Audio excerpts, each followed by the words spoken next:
Merci. Si chez Bonne,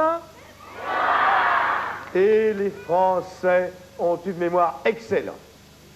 Nous allons donc jouer pendant un peu plus d'une heure à Si j'ai bonne mémoire. Le jeu est fort simple. Il suffit tout simplement de se souvenir de sa propre vie. Donc vous voyez, pas de problème. Tout le monde a la même chance. Il faut beaucoup de monde pour jouer à Si j'ai bonne mémoire. Le grand orchestre philharmonique de Robert Quibel.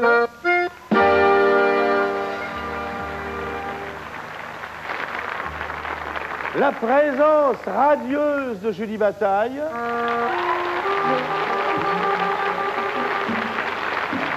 Le regard sévère, mais ô combien indulgent parfois, de Jacques Forestier. Je viens de casser mes lunettes. Et 3 candidats que je vais vous présenter successivement. Tout d'abord, Georges Erlemont. Béatrice Wildstein et Jean-Marc Ducrot. Pour lequel je vais me décarcasser, vous l'attendiez bien sûr. Alors, voilà, nous allons raconter votre vie, puis nous l'interromprons, je vous poserai une question, si vous vous souvenez d'un détail que nous avons noté, vous marquerez les points comment, Forestier? 30 points pour la première question, 40 pour la seconde, 60 pour la troisième, et le sprint final, 120 points pour la quatrième. Voilà, et le vainqueur, car il y a toujours un vainqueur et pas de perdant, le vainqueur gagnera, eh bien mon Dieu, un excellent, un fabuleux cadeau. Ah oui, une 205 GTI.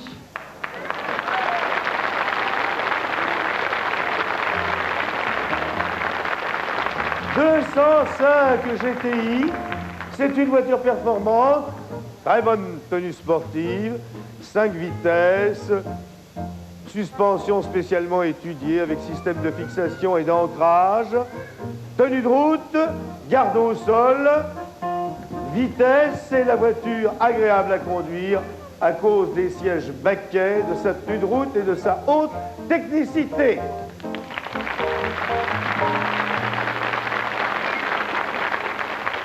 Vous savez conduire, Jean-Marc? Béatrice? Très bien. Georges? Oui. Bon, bien sûr. On peut commencer? Oui. Bon, 1, 2, 3. On commence par Georges. Bien sûr. La vie de Georges Erlemont. Georges Erlemont est parisien. Il est né dans le 14e arrondissement le 19 septembre 1925. Oh, 19 septembre 1925, voici un journal dont le rédacteur disait à ses journalistes, surtout, soyez longs et ennuyeux. Il n'y avait pas de photo. Ça vous rappelle rien? Voilà, c'est le précurseur du monde. Bouac. Alors? Eh bien, Georges restera à Paris dans le 12e jusqu'à l'âge de 14 ans, c'est-à-dire jusqu'à la guerre. Bien qu'un peu dissipé, Georges était un assez bon élève de l'école paroissiale. C'était surtout un excellent enfant de chœur à Saint-Aubine dès 15-20. Vous êtes enfant de chœur? Oui. Ah, quel beau métier. En robe? En robe. En robe. Avec la chasuble? Non, le surplis. Le surplis, pardon. Oh. Puis ça rapportait, finalement. Oh là. Hein? Du vin blanc. Les mariages, les enterrements, les burettes. Eh, mon Dieu. Hein? Rien à déclarer aux impôts. Où étiez-vous en grande cœur? À Saint-Antoine des 15-20, dans le 12e. Oh, en première classe. Hein? Ah oui, oui. Alors? Ah oui, alors je dois dire qu'il était très demandé et qu'on venait le chercher en classe pour servir la messe. Il lui arrivait même de servir jusqu'à 5 messes chaque dimanche. 5 messes? C'est quand il y avait des défaillants ou des malades, alors on est obligé de boucher les trous. Non, vous devez la connaître par cœur. Oh non, pas trop, parce que depuis... Ah, ça ne s'oublie pas, ça, monsieur, ça ne s'oublie pas, mon enfant. J'ai été un peu défaillant. Quand on a été élevé dans nos écoles, car vous avez été élevé dans nos écoles. Vous n'avez pas été élevé à la laïque, à l'école du diable. Eh bien alors, Continue, ma fille. C'est ainsi qu'un jour, on vint le chercher pour célébrer les funérailles de celui qu'on appelait alors l'homme-oiseau. Ces quelques images vont nous montrer les derniers instants de cet acrobate du ciel. Regardez. Icare après la neige. Ce jour-là, les plus grandes vedettes de l'acrobatie aérienne étaient présentes. Les avions se sentaient des ailes d'oiseaux et se moquaient avec impertinence des lois de la physique et de la pesanteur.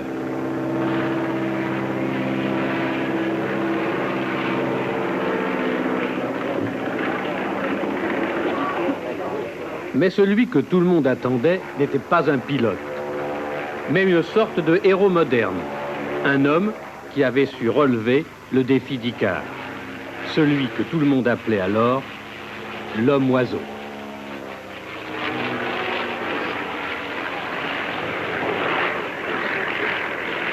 Et nous allons le voir maintenant lors de sa dernière exhibition, le jour où l'homme-oiseau est définitivement tombé du nid.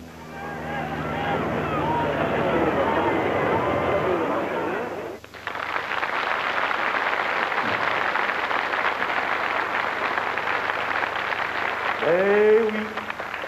Combien d'hommes, depuis que l'humanité existe, n'ont-ils pas tenté, cherché à voler, hein? C'est le vieux rêve de l'homme. Kibel. Kibel, oui. Vous avez essayé, vous? Oui, mais j'avais bu trop de Ricard. Pardon. Passons outre. Bon. Allez. Alors, la première question, il faut des lunettes, bien évidemment. Vous ne portez pas de lunettes, Georges? Pour écrire, si. Oui, moi c'est pour lire. Question à 30 points. À quelle date, c'est-à-dire en quelle année, et dans quelles circonstances cet homme-oiseau et surtout, s'est tué cet homme-oiseau et surtout comment s'appelait-il? Ne commettez pas l'erreur que je viens de faire. Moi je me suis trompé, mais vous êtes. Alors, comment s'appelait-il? Je crois qu'il s'agissait d'un Américain qui s'appelait Clemson. Oui, monsieur! 30 points. Et en quelle année? Ah bah oui, en quelle année? Il y a l'année aussi dans la question? Oui, Jacques, il y a l'année aussi. Peau de vache. Allez vite. J'hésite entre 34 et 35. Faites un choix.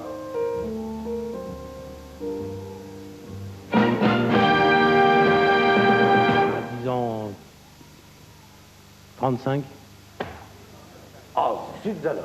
Comme vous dites. Zut alors. Mais c'est difficile ça, l'année. Oh oui, je voudrais vous y voir. C'est en 37. 1937. Bon alors, vous marquez pas les 30 Je points. me croyais pas si vieux. Eh ben j'en suis désolé, mais on l'applaudit quand même très fort. Allez.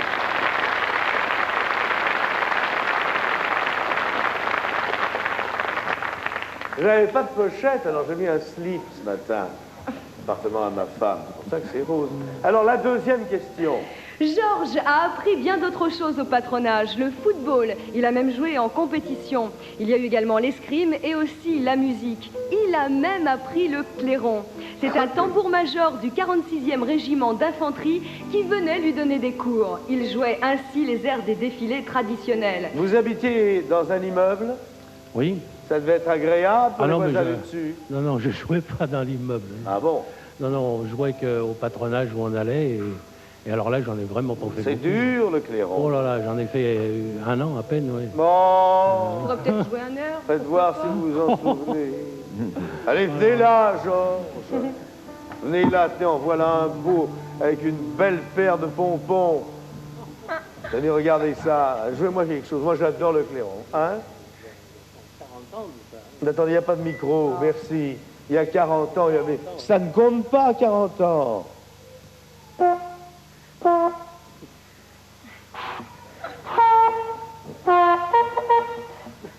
Ah non, ça bloque un peu, hein?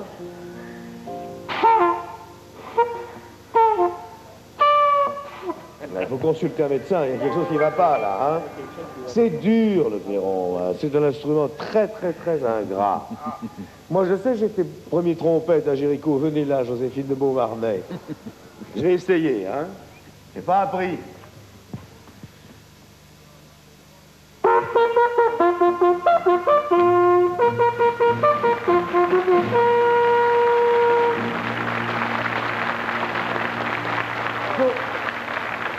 essayez pincer, peter dedans, comme ça.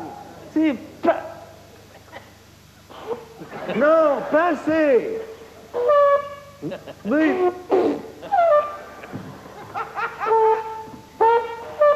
Là, c'est les poils de la moustache qui gênent.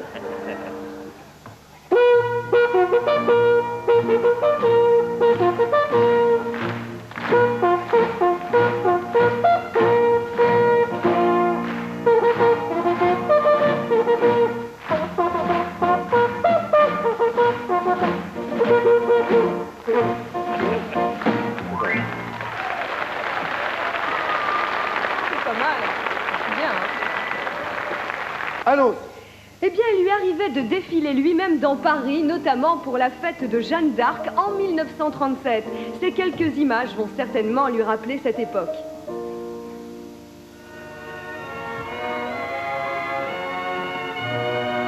Il y a 525 ans naissait à Don Rémy une humble paysanne dont la vie symbolise toutes les vertus de la France. La maison natale de Jeanne d'Arc est devenue un lieu de pèlerinage. Chaque année, Orléans célèbre par des fêtes émouvantes sa délivrance. Aujourd'hui, les cérémonies auxquelles assistent des foules venues de tous les points du pays prennent un caractère particulièrement solennel. Toutes les provinces françaises ont tenu à être représentées pour célébrer la sainte de la patrie. Dans leurs costumes régionaux, des groupes exécutent les pittoresques danses locales.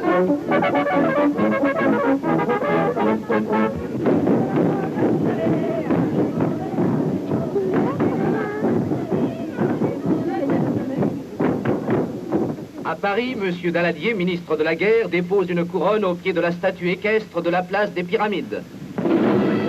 Les troupes de la garnison de Paris défilent.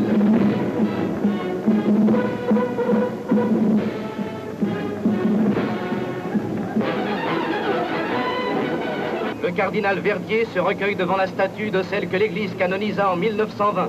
Des foules innombrables rendent un touchant hommage à Jeanne, héroïne et martyre, une des plus pures figures de notre histoire. Bravo! Bravo! Bravo, Jeanne d'Arc! La Pucelle, pourquoi vous me regardez? Oh, aucun rapport. Allez-y. Super bien. Lorsque commence la guerre, son père meurt et il lui faut trouver du travail. Il devient commis d'un magasin gentiment baptisé Au Bonheur des Tout-Petits. Pourquoi Au Bonheur des Tout-Petits? Ben, c'était un magasin qui vendait que des choses pour les nouveaux Les enfants. Voilà. Les Rue de bébés. Lyon. Rue de Lyon. Voilà.